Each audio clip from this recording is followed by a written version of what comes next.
I'm a man who always follows my sweetheart's lead. Ever since we got married, I've been the kind of husband who never says no to her. However, 4 years into our marriage, I realized something unsettling. I didn't love her anymore. Her thoughtful care felt like nagging. Her playful teasing made me nauseous, and even when she wore seductive outfits, I felt nothing. Yet Victoria was the woman I had passionately pursued back then, my own choice, my own responsibility. So I swallowed all of my dissatisfaction like bitter medicine. But one day, I stumbled upon a conversation on her phone. The person on the other end said, "Victoria, just once, let's fulfill what we missed out on."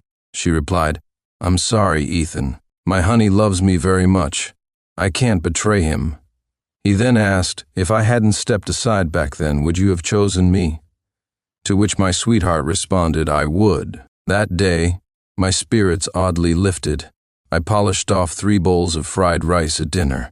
At a gathering later, the couch felt cramped, and when Victoria sat down, her bare legs accentuated by her mini skirt pressed naturally against mine.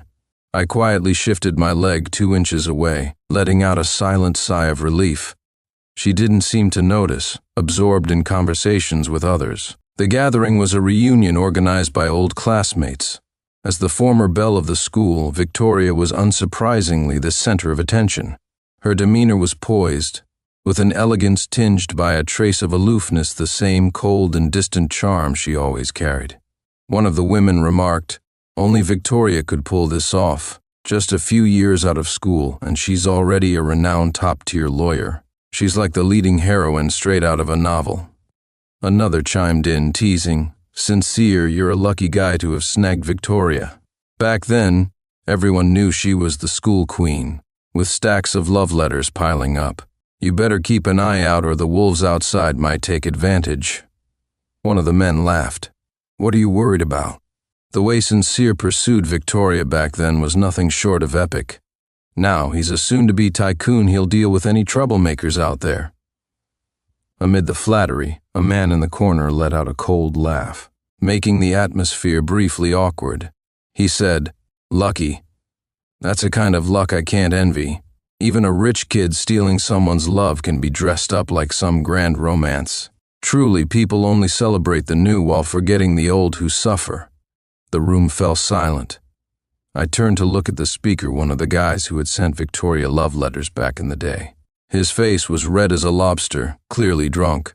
Victoria didn't respond, but she tugged lightly at my sleeve, signaling her desire for me to drop the matter. She never liked conflicts, especially with drunkards. Normally, I would have let it go, but this time was different. I said, "You make it sound like you and Victoria were a couple, and I was the one who broke you two up." The drunk classmate froze, his face turning even redder. He stammered, "I didn't say that, don't twist my words. I'm talking about someone else. Are you seriously claiming you didn't take advantage of the situation to steal her away?" The eyes of the room shifted to me, glinting with curiosity and a hint of schadenfreude. His words were harsh, and even if I didn't want to argue, I needed to clarify the facts. I looked him straight in the eye and said, "Sorry to disappoint you, but Victoria was completely single when we got together. If the someone else you're alluding to is—" "Enough," Victoria interrupted sharply, her voice tinged with irritation as she set her chopsticks down. She turned away, her expression showing clear signs of anger. Someone else tried to diffuse the tension, saying, "Sincere, it's just a joke among old classmates. Don't take it seriously. If you take it seriously, you lose." The drunk man, emboldened, shot me a smug and mocking look. I frowned, thinking, what kind of twisted logic is that? If I insult you, are you supposed to shrug it off just because it's a joke? I opened my mouth to retort, but a familiar wave of emptiness washed over me. It had been happening often lately whenever Victoria said something, did something, or even when I simply heard her voice. Like biting into a stale dumpling where the filling is tasteless and hollow, and the aftertaste overwhelms the faint flavor of seasoning, bland, uninteresting, and devoid of joy. I suddenly felt it wasn't worth my effort to continue. I shut my mouth and let the matter drop. The reunion eventually ended, and we all said our goodbyes. As I turned to leave, Victoria reached out to loop her arm around mine. I subtly raised my arm, avoiding her touch without making it obvious. She pressed her lips together and gave me a quiet look. That night, as we prepared for bed, Victoria emerged from the bathroom with damp hair and wrapped in a towel. She was a disciplined woman, always sticking to her yoga and fitness routines.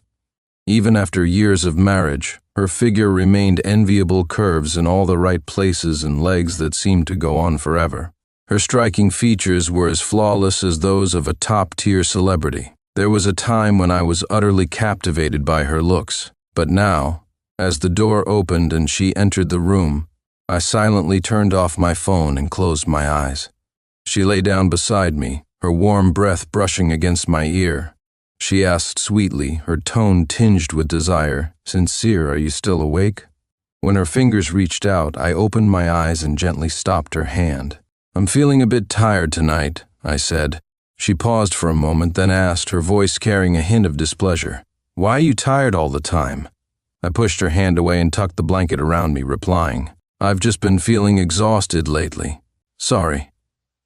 She didn't say anything for a long while, nor did she move. I exhaled in relief, thinking the conversation was over, and closed my eyes to sleep. But then, she spoke again, her voice cold and cutting.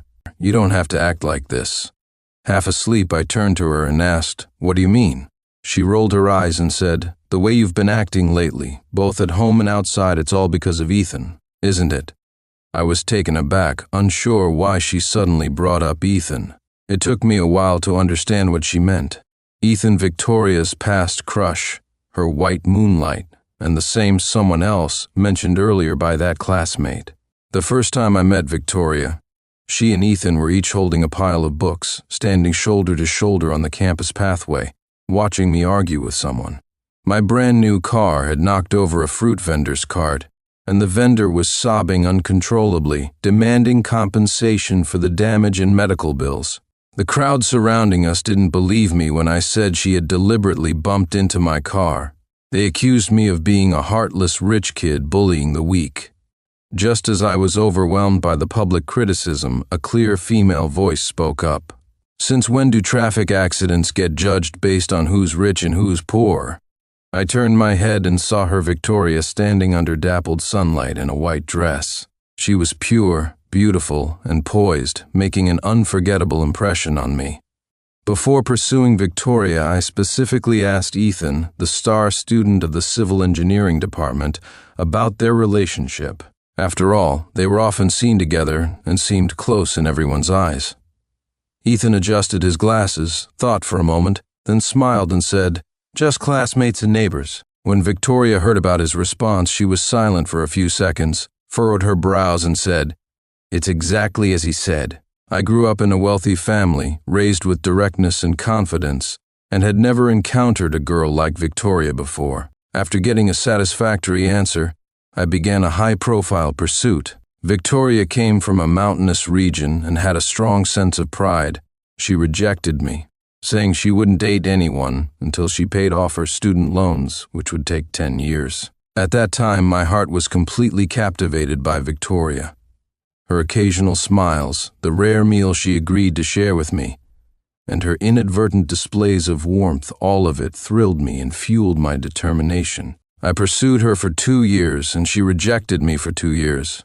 What eventually won her over was her mother's sudden illness. When they were helpless against the $30,000 medical bill, and Victoria was growing increasingly despondent after failing to secure a loan, I offered her my savings with sincerity. That day, I saw her vulnerability and gratitude for the first time.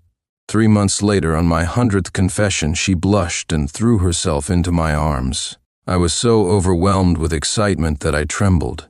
She cried, saying, "Sincere, how do you love me so much? How am I this lucky?" At Ethan's wedding, when Victoria and I appeared hand in hand, Ethan's expression faltered for a brief moment. Later, I ran into the two of them standing side by side at the balcony railing, reminiscent of the first time I saw them together. Faint fragments of their conversation were carried over by the wind. Victoria said, "Back then I was waiting for you to speak up." Ethan replied, "Sincere is a good man, we just weren't meant to be." At that moment I thought, who hasn't experienced youthful infatuation? Ethan was married, and Victoria and I were doing well together. We were all walking our respective life paths, moving forward. But back then I didn't anticipate that life could unexpectedly shoot an arrow backward and with such force. Half a year ago, Ethan got divorced. He had married a TV host, but their marriage ended with him being cheated on multiple times.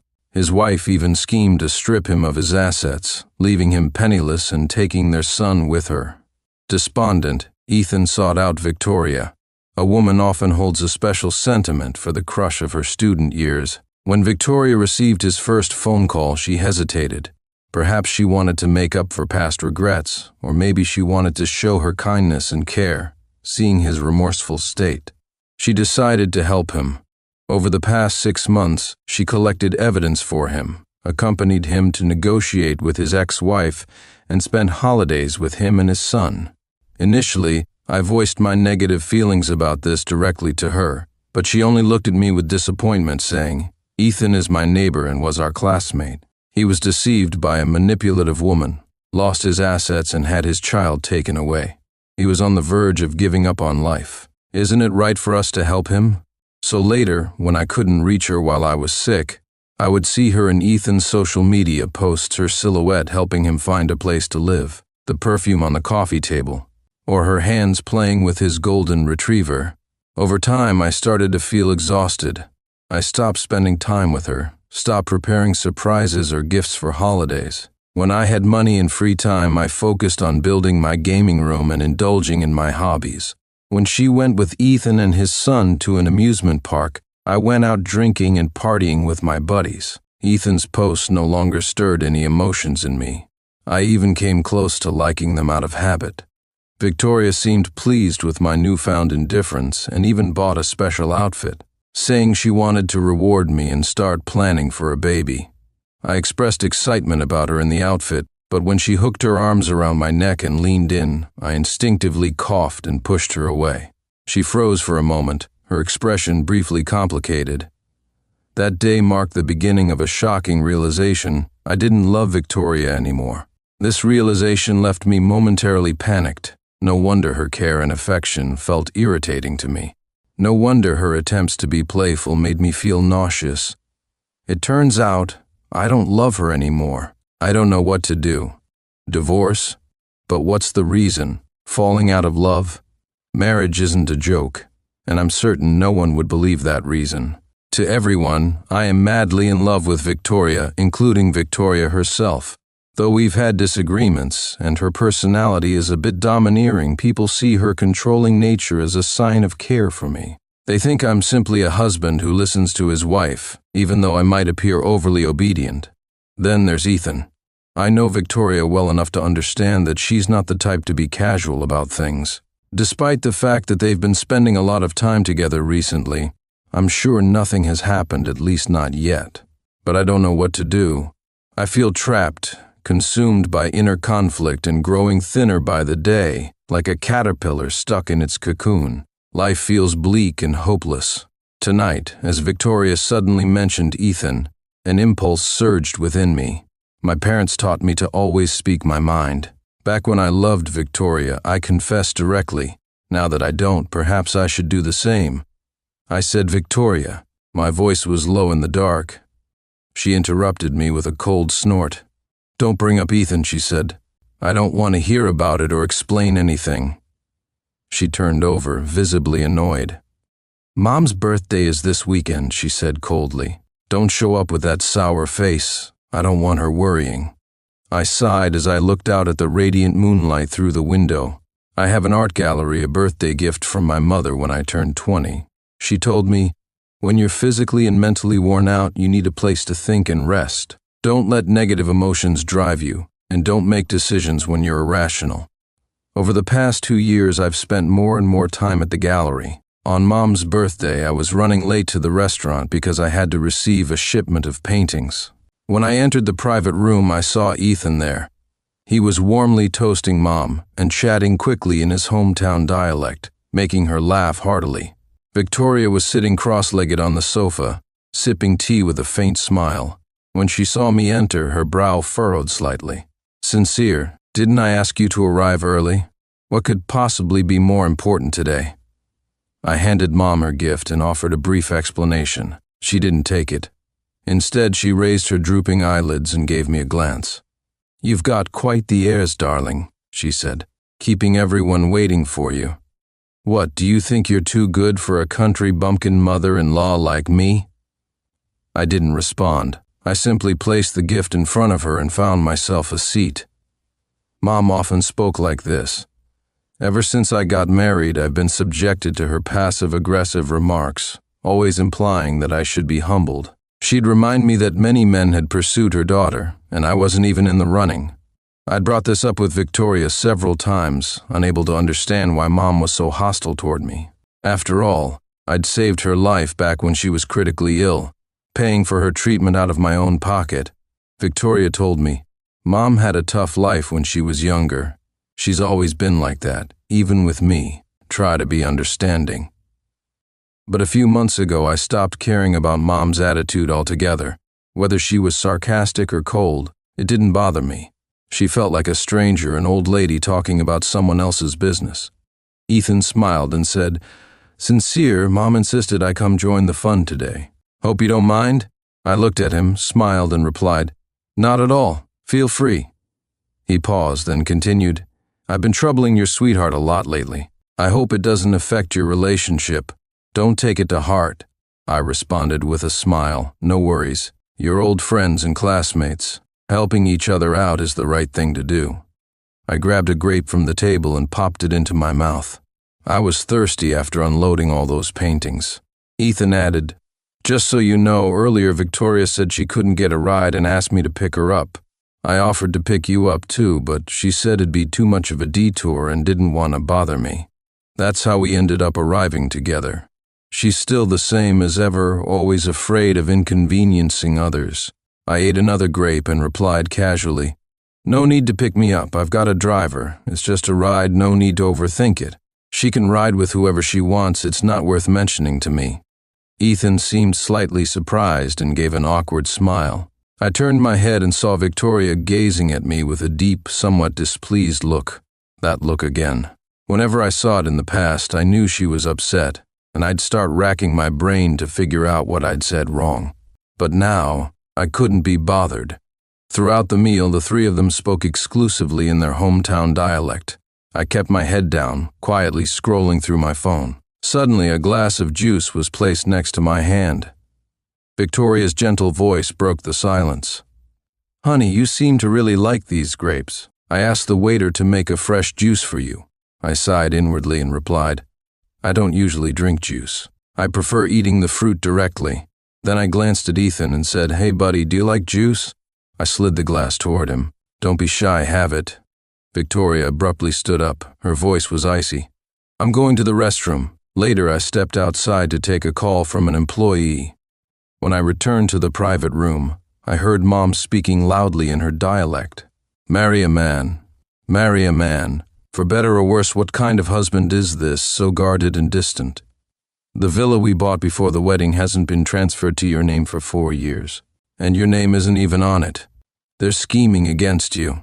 I froze, my hand pausing on the door handle. Yes, I understood their dialect. When I first got married, I did a lot for Victoria. To understand Mom's intentions better, I even learned their local dialect. Victoria's voice sounded a bit impatient as she said, "Mom, I've told you before, please don't say things like that anymore. Sincere loves me deeply. He's already done so much for our family.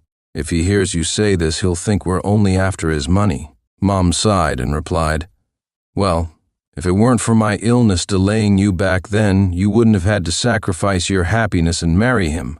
Ethan wouldn't have ended up marrying that awful woman either. But it's not too late. Things are different now. He's not as rich as he used to be, and he's already helped you set up your law firm, which is doing better and better. A divorce wouldn't be a big deal."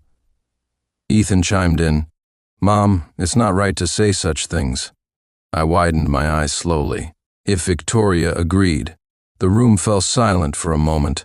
Then Victoria's cold voice rang out. "I can't betray Sincere. We're husband and wife. Mom, he helped you back then too. Don't say things like this again." My emotions were complex. I couldn't tell if I should feel relieved or disappointed. In the end, the argument between Victoria and me erupted because of Ethan, more specifically, because of his dog. That day I came home unexpectedly and found Ethan sitting on the couch in my living room. At his feet was that golden retriever I'd seen countless times in his social media posts. He smiled and explained, "Victoria left an important legal document at home, so we came back to grab it." My gaze landed on the golden retriever. It was aggressively tugging at a crocheted toy with its mouth a plush orange cat my mom had knitted for me before she passed away. She had said, "Your mom's given you many things, but those were all bought with money. Before I leave, I want to make something for you with my own hands. Every stitch here carries my love for you. Whenever you see this cat, think of me." After Mom passed away, I placed the orange cat on the TV stand in the living room so I could see it every day. I didn't dare touch it often, afraid it might get dirty or frayed. At this moment, the knitted cat was in the dog's mouth, its threads torn and its stuffing spilling out like snowflakes. My head buzzed. I couldn't make a sound. My face contorted as I stiffly tried to pry the dog's mouth open. My mind went blank. There was nothing except Ethan's alarmed voice and the dog's frantic yelps ringing in my ears. Victoria came out of the room and screamed, "Sincere, are you crazy? Why are you abusing the dog? Is it really worth it over some cheap thing?" I trembled as I held up the ruined knitted cat in front of Victoria and growled, "Cheap thing? This is what you call a cheap thing?" Victoria seemed to suddenly remember the origin of the cat. Her face showed panic. She clumsily hugged me and said in a trembling voice, "I'm sorry, Sincere. I'm so sorry. We can fix it. We'll find someone to repair it. It'll definitely be good as new." I gritted my teeth and slapped her across the face. "Get out, all of you. Get out." Victoria staggered from the blow, her pale face quickly showing 5 red finger marks. It was shocking to see against her fair skin. She froze as if time had stopped, her wide eyes staring at me in disbelief. "Victoria, are you okay?" Ethan rushed over, nervously touching her face. Then he turned to me, furious and shouting, "How could you hit a woman? Over some lousy thing. How much do you want? I'll pay you 100, 1,000 replacements if that's what it takes. It's my dog that ruined it, but hitting her? What kind of man are you? If you're angry, come at me." Before he could finish, I grabbed his collar and punched him hard in the nose. He was caught off guard, blood spilling from his nostrils as I prepared to hit him again. But I felt overwhelmed with rage, like I was trapped in a suffocating bubble. The world outside seemed distant and muted. The scene before me fractured into a series of snapshots: the shredded cat, Ethan's bloody face, Victoria's stunned eyes. Then everything went dark and I fell backward. I dreamt of a lush riverside meadow. Mom was sitting under a tree in a vibrant floral dress, gazing into the distance. I ran over joyfully, shouting, "Mom!" She turned to me, smiling warmly, and said something. Her voice was gentle and comforting, but no matter how hard I tried, I couldn't make out what she was saying. I was sweating with anxiety, struggling to hear her words until I woke up. Victoria was sitting by the bed, staring at me. Instinctively, I turned my head away. I didn't want to look at her. She said, "This has been fixed. Take a look." In the silent room, Victoria's voice felt jarring. A brand new knitted cat appeared in front of me. I took it, rubbed it a bit with my hands, then handed it back to her, saying, "It's not the original anymore. The yarn is different. The stuffing is different. What's left to keep?" Victoria pursed her lips and stayed silent for a moment before speaking softly. "It's all my fault today." Ethan felt guilty after learning the truth. He stayed here for a long time, waiting for you to wake up so he could apologize, but he left late. Please don't blame him. I spent the whole night fixing the cat. I know this isn't enough for you to forgive me, but if you want to blame me or resent me, I'll accept it. I let out a deep sigh. I turned my head and took a quiet look at her delicate, fair face, which still bore faint marks of fingers. For someone who always cared deeply about her appearance, this was a particularly humiliating moment. Victoria felt my gaze lingering on her face and slightly relaxed her tightly pressed lips, a faint trace of pleasure flashing in her expression. She said, "Honey, I knew you loved me the most. You wouldn't really stay mad at me. Sure, you were a bit impulsive today, but I get it." Just don't let Mom find out about it, okay? I'll keep my distance from Ethan from now on." I interrupted her. "Let's get a divorce." Victoria tilted her head as if doubting she had heard me correctly. She asked, "What did you say?"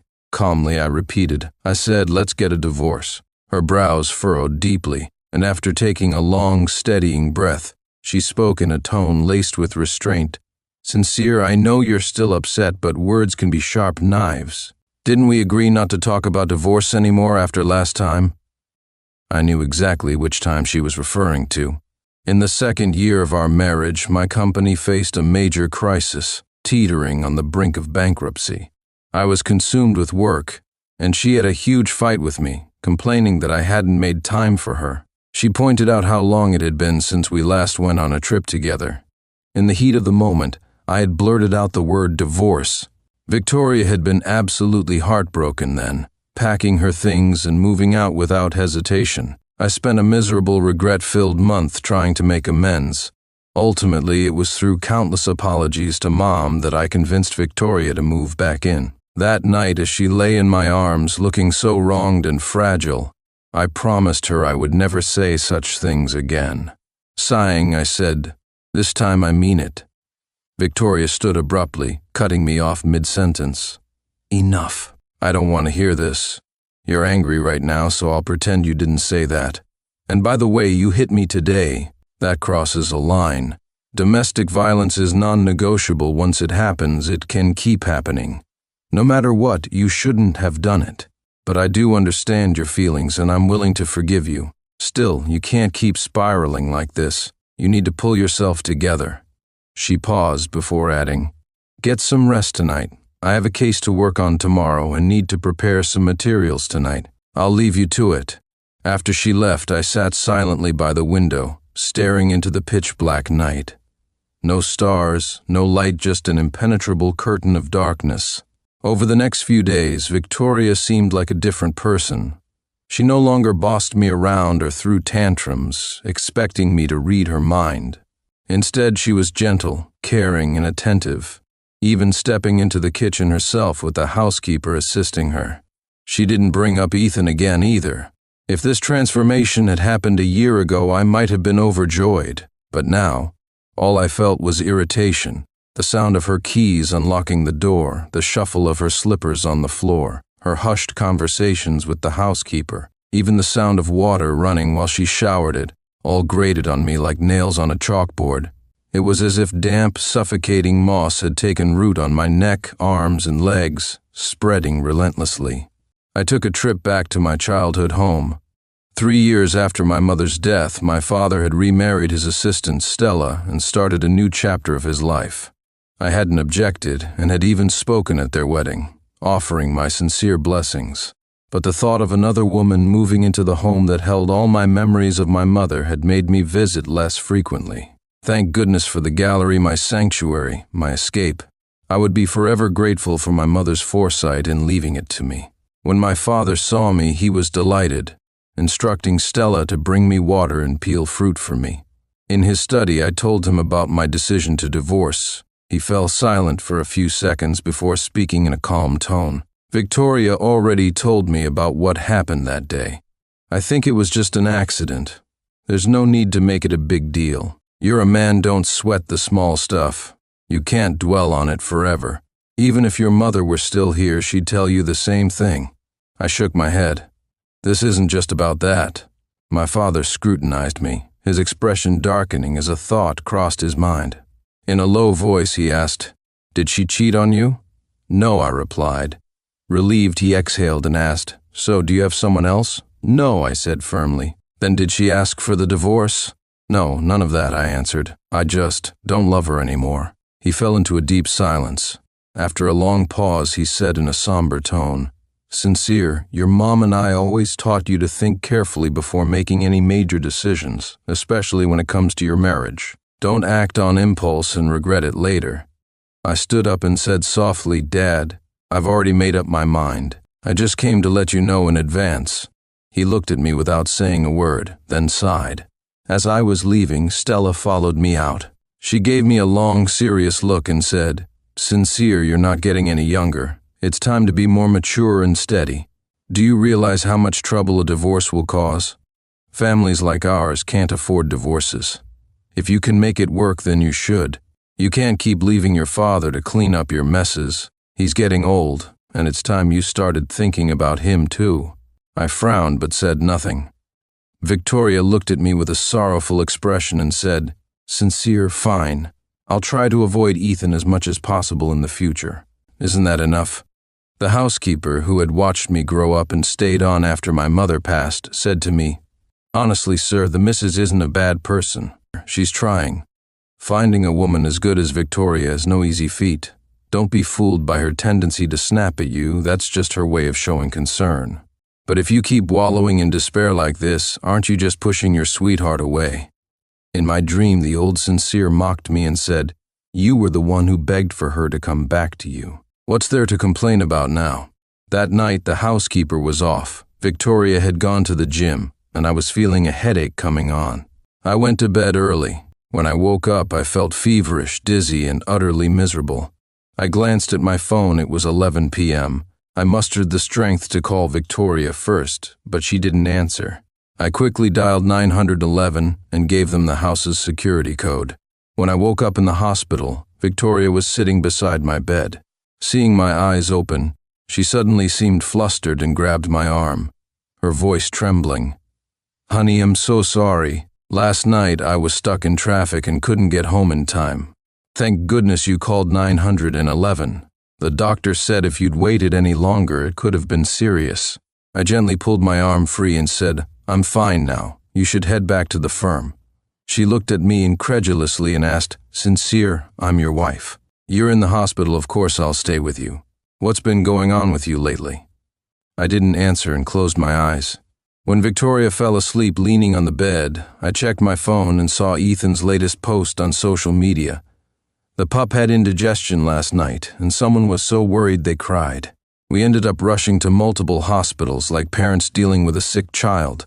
What I want to say is, after all this time, the girl willing to weather life's ups and downs with me has been here all along. The photo attached showed a golden retriever sleeping on someone's lap. The person's face was slightly blurred, but I recognized it in an instant. It was Victoria.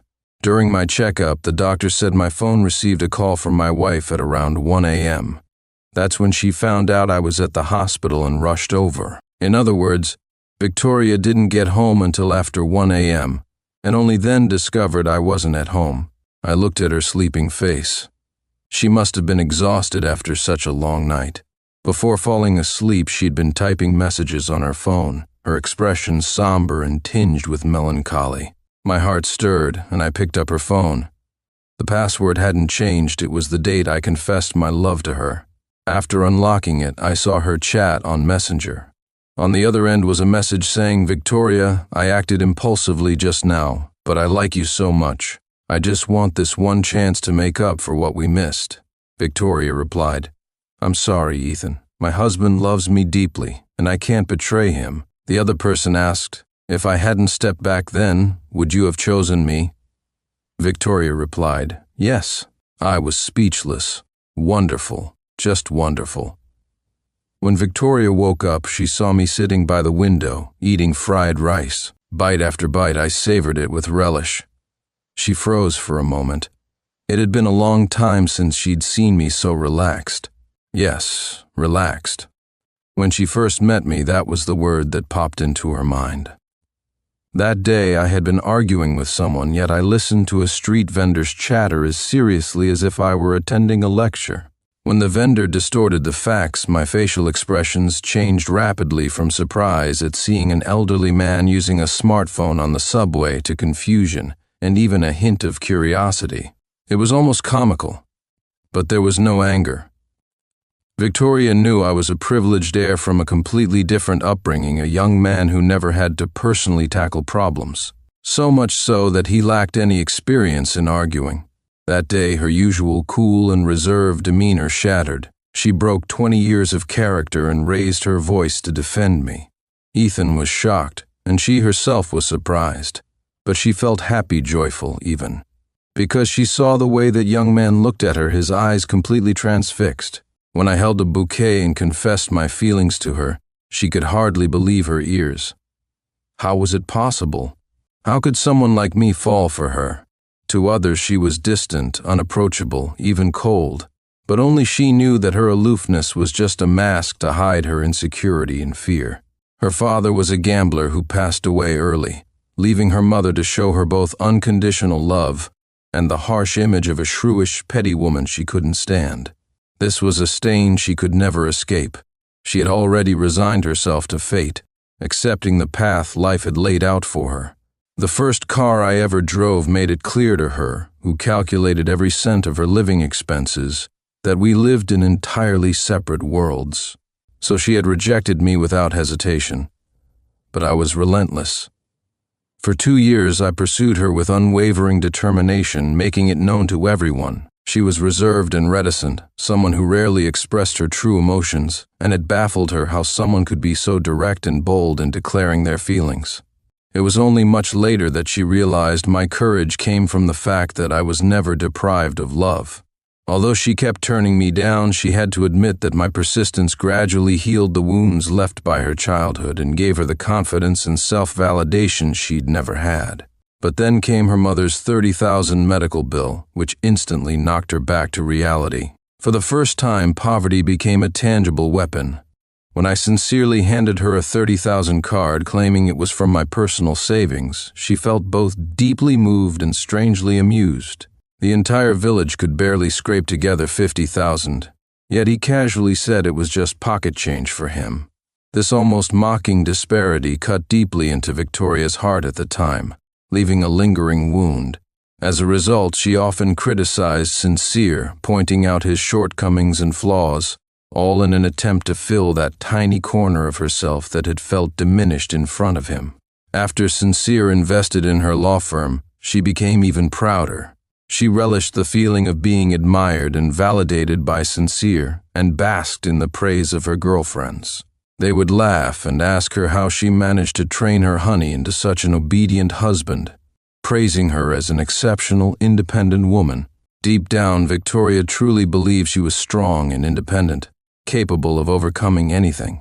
She knew her mom could sometimes be harsh when speaking to Sincere, but she thought nothing of it. After all, people who have lived at the bottom for too long often develop a bit of a combative and aggressive nature. It's their way of seizing opportunities in limited circumstances. Since it was her mom, Victoria felt Sincere should tolerate it. And in fact, Sincere did. Though he occasionally muttered a few words of frustration, he'd ultimately pat her head and say with resignation, all right. Let it go this time. But you should speak kindly about me to Mom more often. She agreed, yet before she had the chance to say anything nice about Sincere to her mom, Ethan suddenly appeared. He came to her looking utterly dejected, seeking her help. Victoria felt conflicted about Ethan.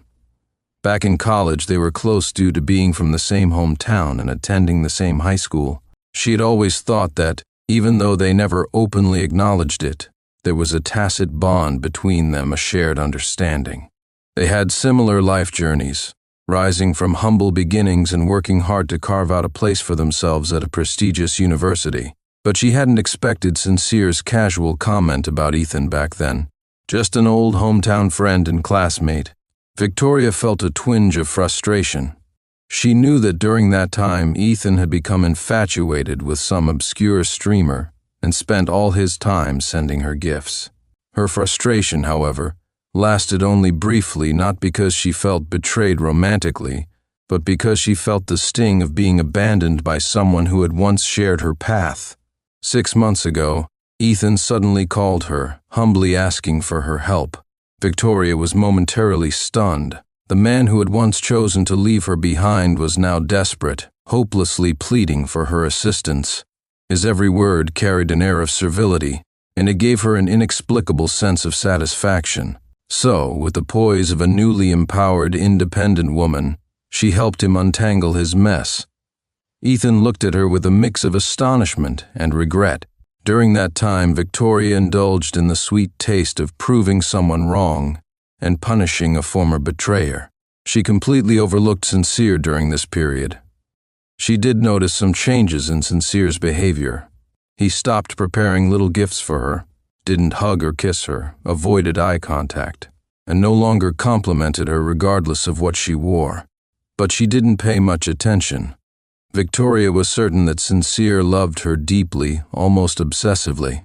Surely he was just a little jealous, feeling she was spending too much time with Ethan. Once she felt her emotional satisfaction had been fulfilled, she planned to charm Sincere with some playful affection. She had never met anyone more accommodating than Sincere. Most of the time, a pout, a bit of sweetness, or a feigned vulnerability would soften his furrowed brows.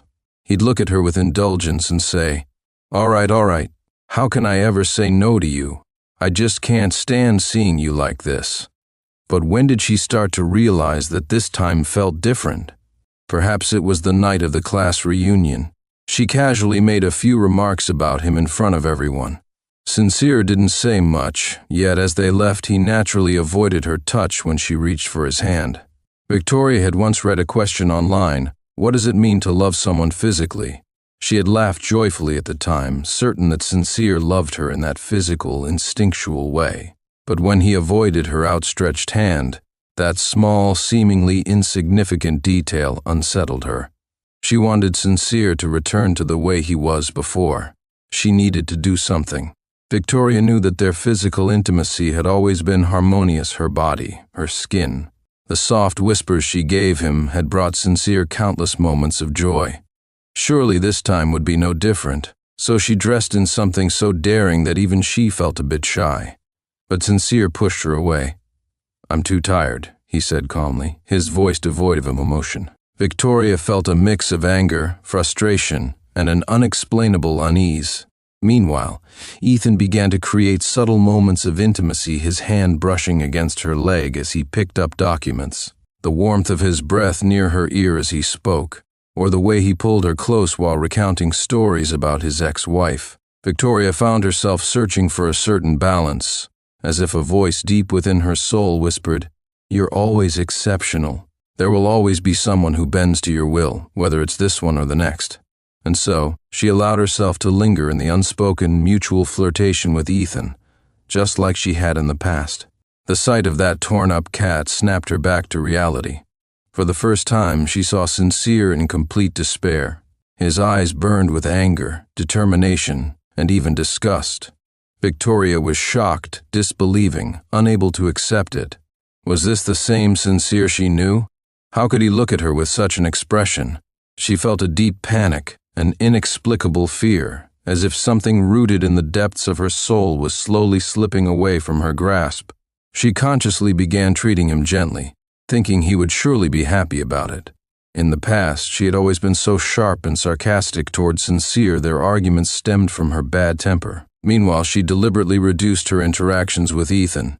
Yet Sincere casually threw out the word divorce, always appearing listless and speaking in a detached tone. To be honest, she felt a bit angry. She believed she had done well, but Sincere remained unmoved. Perhaps she shouldn't have shown him kindness. Maybe he didn't even realize the gravity of the situation anymore. That evening, after finishing her yoga session, she got a call from Ethan. He sounded frantic, saying his dog seemed sick and might not make it. He was planning to take it to the hospital and asked if she wanted to come along. She agreed immediately. After the vet visit, Ethan suddenly looked despondent and said to her, "Victoria, I suddenly remembered how things were back in school. We used to be there for each other like this. If only I'd understood my own feelings back then." Perhaps it was the resentment she felt from Sincere's coldness, or maybe her yoga-induced hormones were still surging. But somehow they ended up kissing. From the couch to the bedroom to the bed, Ethan was far more passionate and unrestrained than she had imagined. He tore off his clothes and roughly stripped hers off too. He did things Sincere would never do, like waves crashing over her one after another. But at some point amidst the chaos, she heard an angry roar. "Victoria!" It was Sincere. She snapped back to reality, abruptly pushed Ethan away, grabbed her clothes and fled out the door. Later, Sincere served himself another bowl of fried rice. Victoria froze. She asked, "Sincere, are you very hungry?" He turned his head, his eyes bright as he looked at her and said, "Yes, I'm starving. I don't think I've had fried rice this good in a long time." Seeing his satisfied expression, Victoria suddenly felt better. The guilt and self-reproach from her impulsiveness the previous night dissipated in an instant. She smiled as she moved closer, feeling a sense of relief and nostalgia. She said, "Honey, I've always loved you. It's all in the past now. We'll be okay from now on." Sincere didn't respond. He finished his last bite of fried rice, grabbed a napkin, wiped his mouth and said, "Victoria, I need to leave for a while." She asked, "Where are you going?" Sincere smiled faintly and replied, "The gallery is hosting an exhibition with a Southwest theme. I need to visit the area for a while." Watching the eyes that had captivated her since their first meeting, Victoria felt both relaxed and content. She lowered her gaze and said, "When you come back, let's have a child." Sincere packed a suitcase, put on a rarely worn casual outfit, and left with headphones and sunglasses, humming a tune as he waved goodbye to her. Victoria frequently called him. Sometimes he answered, sometimes he didn't. He explained that the signal was poor in the mountains. For some reason, even though Sincere had been away on business trips many times before, Victoria missed him intensely this time. When she couldn't reach him by phone, she searched online for information about the Southwest, its landmarks, mountain streams, and climate, imagining Sincere enjoying himself in those surroundings. She chuckled at herself, unsure of what was happening, but she couldn't stop. It was as if only by doing this could she feel at ease. Ethan came to find her. Since she had cut off contact with him, he showed up directly at her place. After Victoria fled in a panic that night, Ethan had asked her a question: would she choose him? Victoria had seriously replied, "I would." Back then, she would have. After all, before Ethan confessed his feelings for her, they had been just a step away from breaking down that barrier. On another level, giving him that answer was also a way to comfort him. In short, for Victoria, the regret of being abandoned as a teenager had reached its conclusion on the night Ethan remorsefully tried to keep her, even desperately wanting to possess her. She had successfully proven that Ethan had made a mistake he could never undo. Ethan brought alcohol with him. He looked at her dejectedly and said, "I came to say goodbye." Victoria pursed her lips and said nothing. Goodbye to their youthful days and to the insecure girl she once was. They drank one glass after another from day to night. Their eyes grew hazy, their blood rushed, and Victoria lost herself. In the end, when the door lock clicked open, and Sincere appeared at the entrance with his suitcase, Victoria and Ethan were stark naked on the living room carpet, drenched in sweat, tangled together, unable to part. In her panic, Victoria locked eyes with Sincere, frozen, and unsure how to untangle her limbs from Ethan's. Her voice, hoarse from prolonged breathing, could only release a faint gasp. Years later, when her brain cells had deteriorated with age and she had forgotten many things from her youth, she still clearly remembered that moment: the sticky, damp skin, the rush of cool air through the open door, and Sincere's somewhat amused tone saying, "Victoria, let's get a divorce." On the day they signed the divorce papers, Sincere's father suddenly rushed over and slapped her hard across the face. He shouted, "My son has never suffered such humiliation in his life, but because of you he's lost all his dignity." Gerald then slapped himself, gritting his teeth as he said, "Years ago, Olivia disagreed with Sincere marrying Victoria. It was me who stepped in and convinced her. Turns out I was blind. As a father, I failed my son."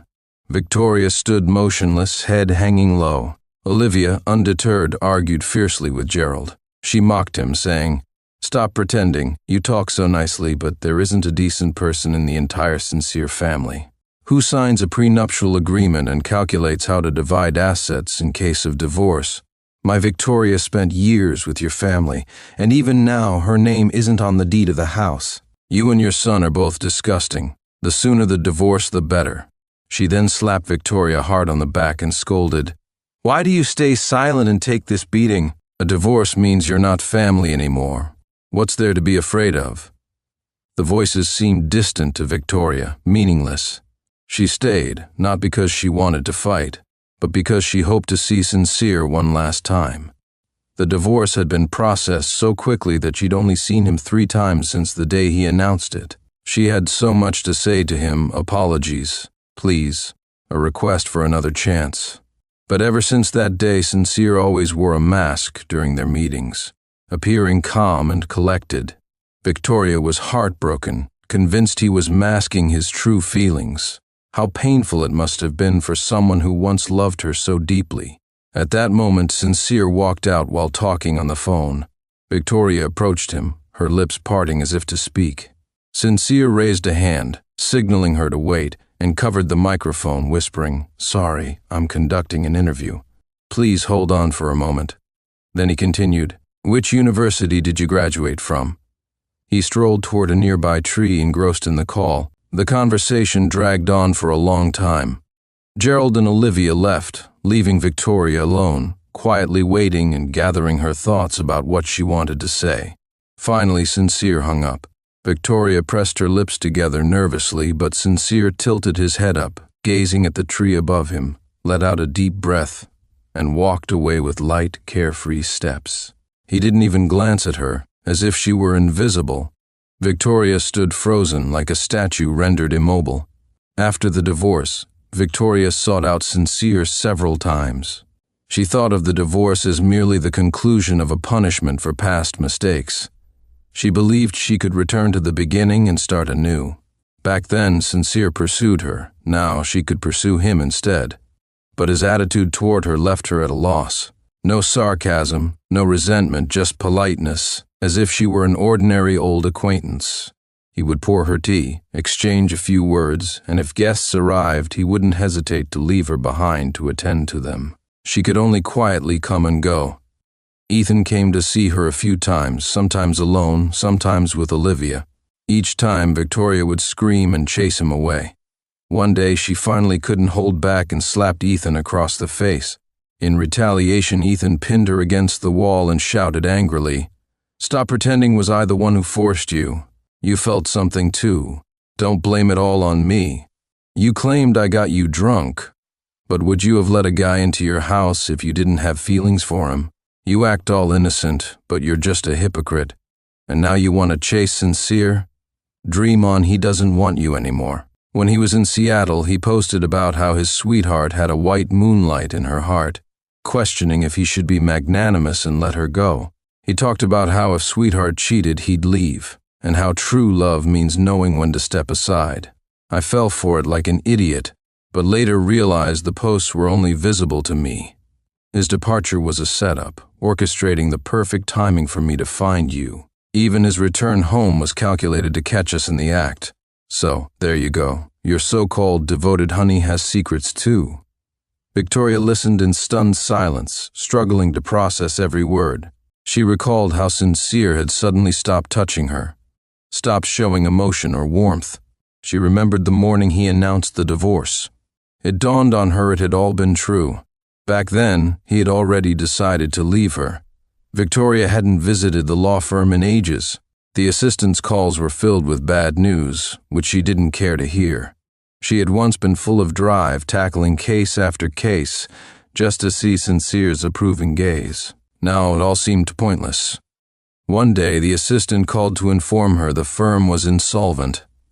Victoria paused briefly, then chuckled indifferently before heading to the art gallery. She visited almost daily but avoided appearing before Sincere. Instead, she sat in the cafe across the street watching through the glass. Once, Sincere approached her with an uneasy expression and said, "Victoria, can you not show up around me anymore? Seeing you reminds me of bad memories." Her face turned pale, her trembling fingers betraying her pain as she left. From then on, she only watched from afar. She saw him walking into the gallery at sunrise, laughing and joking with colleagues during lunch, and working energetically alongside laborers unloading paintings. She felt both joy and sorrow. Joy that Sincere had finally returned to his bright, youthful self. Sorrow that none of it belonged to her anymore. Victoria and Olivia had no place to live and rented a small apartment. Olivia alternated between wailing and cursing, blaming everything on that damned man. If it hadn't been for his insistence on divorce, we wouldn't have ended up this miserable. No house, no money, he took it all. It's all his fault. Victoria let out a cold laugh and retorted to her mother, "Weren't we living this way to begin with? This is just going back to square one. Can you really blame Sincere? Didn't Sincere save your life once?" Her mother once went out late at night scavenging for scraps and didn't return. Victoria got out of bed and went looking for her, only to find her being berated and pulled by the hair by another woman. The woman shouted, "You wretched old hag, my dress cost thousands of dollars and you threw garbage on me. Don't even think about leaving without paying up.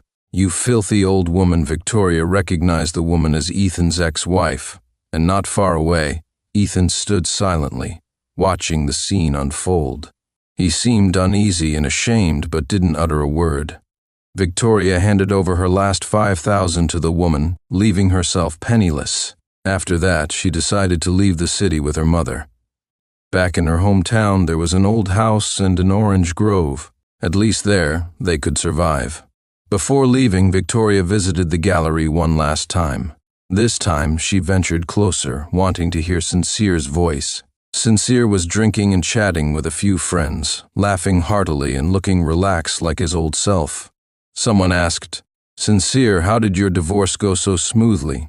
She didn't even get a share of the villa." Sincere sighed and replied, "When I got married, I promised my mom that for the first 3 years the house wouldn't bear my wife's name." A friend exclaimed, "But didn't you stay married for 4 years? Sincere chuckled and responded candidly, "Yeah, but by the 4th year I decided I didn't want to add her name anymore." That night, Victoria boarded an old train and left. In the dimly lit carriage, she sat silently, staring out the window at the full moon hanging high in the sky, illuminating the dark earth below. Once, she too had a moon like this shining on her, warming her, nourishing her. It allowed her to take root, blossom, and look life squarely in the eye. But now the moon no longer shone for her, and so she returned to the shadows, back to square one, with no light to guide her anymore.